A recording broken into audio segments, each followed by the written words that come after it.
আচ্ছা বলেন তো কোন তরকারিটা আপনার খাইতে খুব বেশি পছন্দ আর কোন তরকারিটাই বা আপনাদের এলাকায় বিখ্যাত? অবশ্যই কমেন্ট করে জানাবেন। তো আসসালামু আলাইকুম, কেমন আছেন সবাই? আমার নতুন আরও একটি ভিডিও দেখতে আসার জন্য আপনাকে অসংখ্য ধন্যবাদ।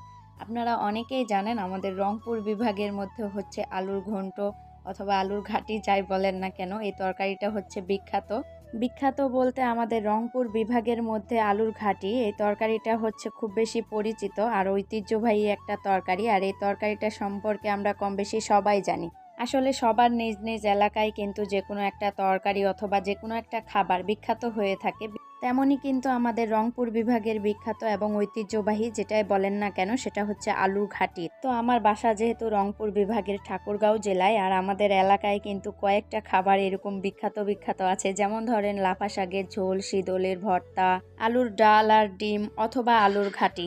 তবে আলুর ঘাটি যেটা আমরা সেটা এইভাবে করে রান্না করি। আলুগুলো এরকম করে কেটে নিয়ে তারপর মরিচ পেঁয়াজগুলো হালকা করে ভুনা করে নেওয়ার পর এই যে আলুগুলোও আমি কষিয়ে নিচ্ছি। সব মশলাগুলোর সাথে আমি আলুগুলো হালকা করে ভেজে নিয়েছিলাম। তারপর অল্প পরিমাণ পানি দিয়ে এই যে ভুনা করে নিলাম কিছুক্ষণের জন্য। তারপরে দিয়ে দিলাম কয়েকটা টমেটো কেটে। টমেটো কিন্তু আমার কাছে আমার জাতীয় খাবার, কারণ টমেটো খেতে আমার এত পরিমাণ ভালো লাগে, শুধু কিন্তু তরকারিতে দিয়েই না, কাঁচা টমেটোগুলোও কেটে লবণ আর মরিচ দিয়ে আমি খেতে খুব বেশি পছন্দ করি। তাই টমেটো যতদিন থাকে ততদিনই আমি সব তরকারিতেই টমেটো দিয়ে খাই। কথা বলতে বলতে এই তো তরকারিটা আমার ভুনা করা হয়ে গেছে। এই যে কি সুন্দরভাবে মাখো মাখো হয়েছে না, ভুনা করতেই বেশি পরিমাণ পানি দিইনি, কিন্তু হালকা পরিমাণ পানি দিয়ে মিডিয়াম আঁচে অনেকক্ষণ কষিয়ে নিলাম আমি তরকারিটা। আসলে যে কোনো তরকারি কিন্তু কষানোটার উপরেই নির্ভর করে তার স্বাদ। যদিও আমি এখনো পাক্কা রাঁধুনি না, তবে আমার ফ্যামিলিতে আমি সেরা রাঁধুনি। আপনারা যারা সব সময় আমার ভিডিও দেখেন তারা প্রায় সময় লক্ষ্য করবেন আমি কিন্তু সেই রকম ভিআইপি ভাবে রান্না করি না, খুব সিম্পল ভাবেই রান্না করি। আমি ছোটবেলা থেকে দেখে আসছি মা চাচিদের কাছে, ওনারা যেভাবে করে রান্না করতেন আমিও ঠিক সেইভাবে করে রান্না করি। আর আমার প্রায় সব রান্না শেখা আমার মায়ের কাছে। তাই তো আমি বলি আমার মাই হচ্ছে আমার ইউটিউব। যদিও আমার মায়ের হাতের রান্নাগুলো সব সময়ই সেরা, কখনোই আমি আমার মায়ের হাতের রান্নার স্বাদ নিয়ে আসতে পারি না আমার রান্নায়।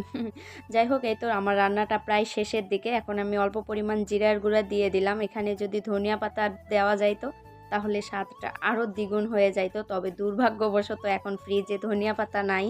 তাই জিরার গুঁড়া দিয়েই এই যে তুলে নিচ্ছি তরকারিটা। দেখতে কিন্তু খুব লোভনীয় লাগতেছে, তাই না? ধোয়া উঠতেছে তরকারিটা থেকে। তারপরে তো আমি কয়েকটা মাছ ভাজে নিচ্ছিলাম। এগুলো হচ্ছে ছোট ছোট বাটা মাছ। এই মাছগুলো আমার কাছে চচ্চড়ি করে খাইলেই কিন্তু খুব ভালো লাগে, কিন্তু আমার বাবাটা এবং কি তার বাবা চচ্চড়ি করলে খাবে না, তাই ওদের জন্য কুড়মুড়া করে ভাজছি। আর আমার বাবাটা কিন্তু এই কুড়মুড়ো মাছগুলো খাইতে খুব পছন্দ করে।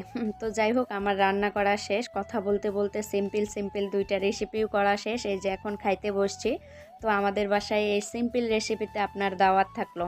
দাওয়াতটা গ্রহণ করবেন। আমার এই ভিডিওটি দেখার জন্য আপনাকে অসংখ্য ধন্যবাদ। যদি ভিডিওটি ভালো লাগে তাহলে অবশ্যই একটা করে লাইক কমেন্ট শেয়ার করে দিবেন। আল্লাহ হাফেজ।